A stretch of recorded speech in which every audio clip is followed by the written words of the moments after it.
पंडित जी ये बताइए कि सावन के सोमवार व्रत की महिमा क्या है? इस व्रत मतलब सोमवार के दिन व्रत क्यों रखती हैं महिलाएं या फिर कुंवारी कन्याएं हो और या फिर कुंवारे लड़के हो, सब अपने मन चाहा वर वधु पाने के लिए व्रत रखते हैं, तो क्यों? इसके पीछे का कारण क्या है? देखिए, भगवान भोलेनाथ बहुत दयालु है। मैंने पहले भी कहा, दीनदयाल है, बहुत दयालु है जी। और भगवान भोलेनाथ को सूखा रूखा भाव से भी जी, फूल पत्ती, एक लोटा जल, जो कुछ भी आपके श्रद्धा से हो है, तो इनकी बड़ी विस्तृत पूजा की पद्धति जी, ठीक है ना। क्योंकि हम लोग रुद्राभिषेक कराते हैं, महामृत्युंजय करवाते हैं, रुद्राष्टाध्याय से बहुत कुछ होता है जी। लेकिन कुल मिलाकर के है कि जो लोग करवाते हैं, अब जानिए कि कौन क्या करवा रहा है, किसको क्या फल मिल रहा है। अच्छा, सबको अलग अलग पूजा का अलग अलग फल। जाहिर सी बात है, जिसको जो जरूरत होगा वो मांगेगा, वो पाएगा। जी जी। दुनिया भिखारी है ना, दाता तो केवल वही भोलेनाथ ही है।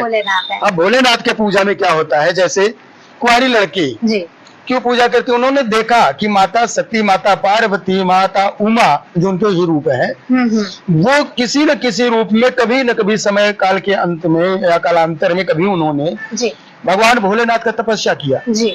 चाहे वो साग खा करके किया हो, सूखा पत्ता खा के किया हो, चाहे मालपुआ खा के, जो भी करके किया, उनका जैसा भाव रहा, जैसा आस्था रहा, उन्होंने पूजन किया। कई कई हजार साल तक, हमारे पुराणों में वर्णित है कि कई कई हजार वर्ष तक तपस्या माता ने किया, तो भगवान भोलेनाथ को पाई जी।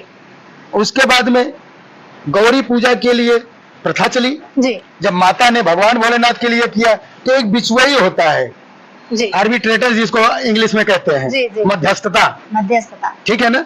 तो भगवान भोलेनाथ को प्रसन्न करने के लिए लोगों ने क्या किया, माता को पकड़ा, माता की पूजन चालू की, जिसमें सबसे पहले गौरी पूजन का विधान आता है सीता माता के लिए जी। कि जिस समय माता सीता भगवान राम को वर के रूप में पाने के लिए गई जी, किसका पूजन किया था? गौरी माता का किया। गौरी माता को क्यों किया? और चाहती तो डायरेक्ट भोलेनाथ को कर सकती थी ना जी। लेकिन पुरुष वर्ग, हमेशा जान लीजिए, पुरुष वर्ग जो होता है और ही स्त्रीलिंग में आता है, ना जानते हो तो आज जान लो जी। और स्त्री जो होती है, जो लड़कियां होती हैं, जो स्त्रियां होती हैं, वो जाहिर सी बात है स्त्रीलिंग तो है ही जी। क्योंकि प्राण पिता परमेश्वर सबको कहा गया है। किसको कहा गया? भगवान को कहा गया ना जी, परमेश्वर को कहा गया। तो वो सबके पति है जी। हम लोग आरती भी करते हैं, ओम जय जगदीश हरे, तो उसमें देखो लिखा गया है, ठीक है कि नहीं? आप आरती पढ़ना पूरा, तो उसमें देखना पाओगे आप। तो हम लोग भी चंदन लगाते हैं जी। तो हम लोग जब पूजा करते हैं तो डायरेक्ट भगवान भोलेनाथ को करते हैं जी।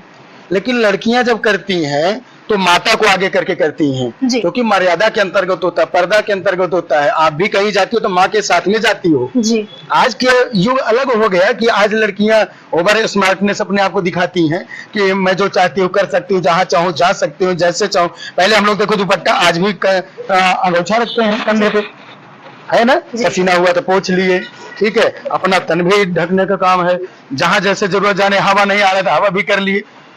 और स्त्रियां क्या करती थी, लड़कियां क्या करती थी, उनके पास में वो रहता था तो उनका एक श्रृंगार होता था, उनका तन ढका रहता था। आज कोई लेकर के नहीं चलता है, तो धीरे धीरे बदलाव होता जा रहा है जी। इसीलिए जो समझदार लड़कियां हैं, औरतें हैं, वो अपने, जो औरतें हैं वो अपने पति को ही भगवान मानती है, ईश्वर मानती है। इसलिए हम लोग कहते भी हैं कि अपने पति का पैर छूना चाहिए, दूसरे पति का नहीं जी जी बिल्कुल। तो जो औरतें हैं वो जब भगवान भोलेनाथ की पूजा करने जाती है तो पहले अपने पति का करती है, वो जाती है तो गौरी मैया का करती है, तब भगवान भोलेनाथ का करते हैं, अनुमति लेकर के। तो आप लोग चाहती हो कि जैसे भगवान भोलेनाथ माता पार्वती को वर के रूप में मिले, इतना सुंदर वर मुझको मिले। लड़कियां यही चाहती है ना, कन्या यही चाहती है कि मेरा भी पति जो हो बहुत सुंदर हो, भगवान भोलेनाथ के जैसे हो, भगवान राम के जैसे हो, भगवान कृष्ण के जैसे हो जी। हाँ, तो इसीलिए कन्याएं जो पूजा करती हैं श्रावण में, सोमवार का व्रत रखती हैं, सोमवार का विशेष करके, क्योंकि भगवान भोलेनाथ का दिन है जी।